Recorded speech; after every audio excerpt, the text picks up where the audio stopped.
आए भैया हम गायक राकेश रोशन तमाम श्रोता समाज के गोड़ छू के गोड़ लगतनी आई साजन स्टूडियो के माध्यम से एगो होली के बाहर लेके आयल बानी। रो लोग है होली के सुनब और सुन के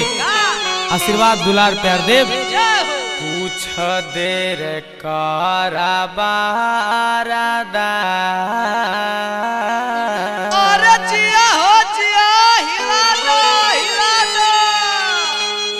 बाबुआ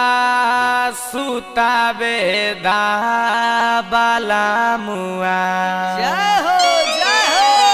कुछ देर काराबारदा बाबुआ सुतावे दाबला मुआ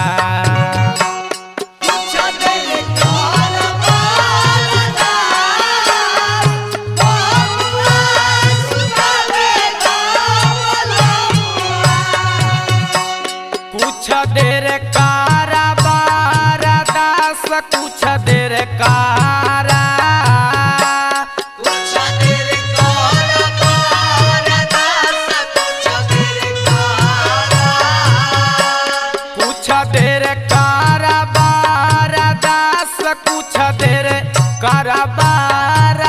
काराबारदास बबुआ सुतावे दाबला मुआ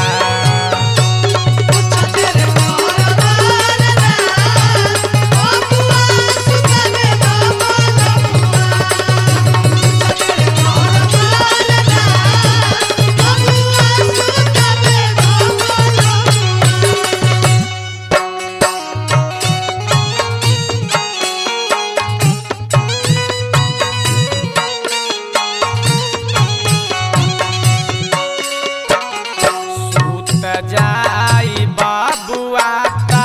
धरली हकोराबा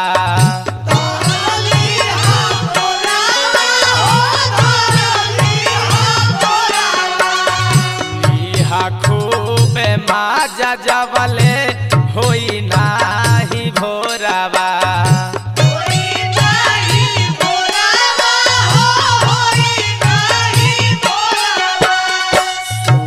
जाई बाबुआ का धरली हकोराबा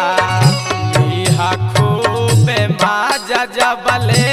होई नाही भोराबा पूरा करली हाया पनास हो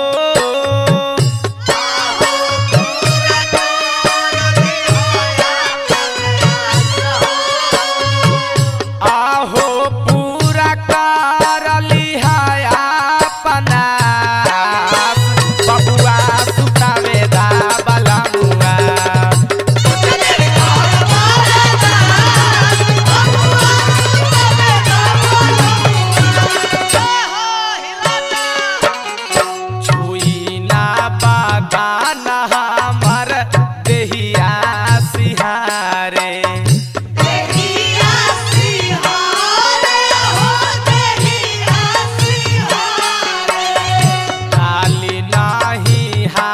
हमर चोलिया के तारे चोलिया के तारे हो चोलिया के तारे छुई ना बादान हमर देहिया सिहारे डाली नाही हाथ हमर चोलिया के तारे निहाइल फीचल कई दे बनास हो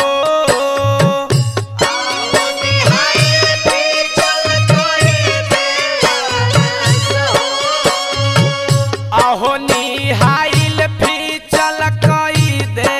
बनास बबुआ सुतावे दाबला मुआ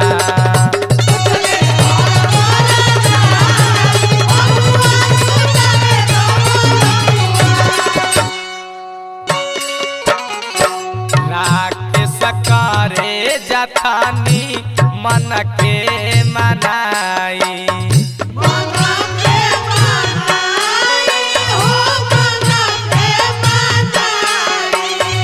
हरि पूछा बरहमा से जिया सजाई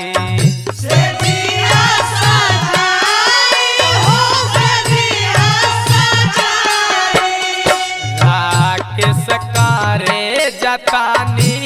मन के मनाई और पूछा सा बरहमा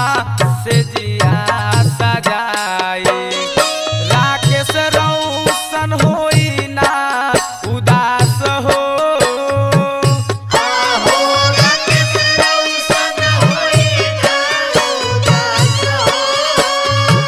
राकेश रौशन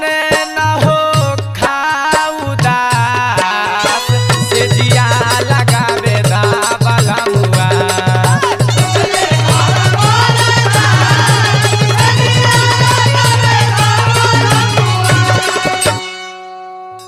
कुछ देर करा बरदास से जिया लगावे दा बलमुआ से जिया लगावे दा हो बाबुआ सुतावे दा से जिया लगावे दा हो बाबुआ सुतावे दा